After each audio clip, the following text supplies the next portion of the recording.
Alright guys, we are back in Buffalo Gap for day 2. We've got basically our lodge table set up here. Go down this way. And we've got some unmarked Wagners, and then we've got some assorted BSRs, different sizes, some Red Mountains, some Centuries. We've got some older stuff. We got that old Arc Logo Lodge. And this row is single notch, and then 3 notch, all with the raised mold marks. And then we come across here, we've got our Wagners and our Griswolds. And then we got a couple of La Crusades there. Got an old gate mark number 6.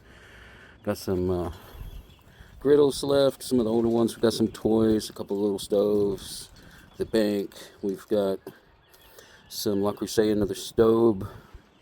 And then we've got some Dutch ovens and some little stuff just scattered in and out.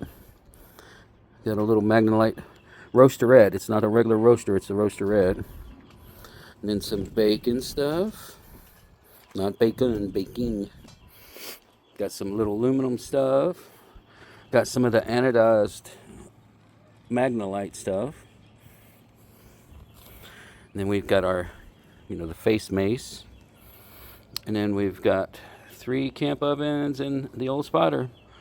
But that's it, guys. So hopefully today we get a good crowd. It's supposed to be 100 again, so it should be a warm one. Hope everybody has a great day.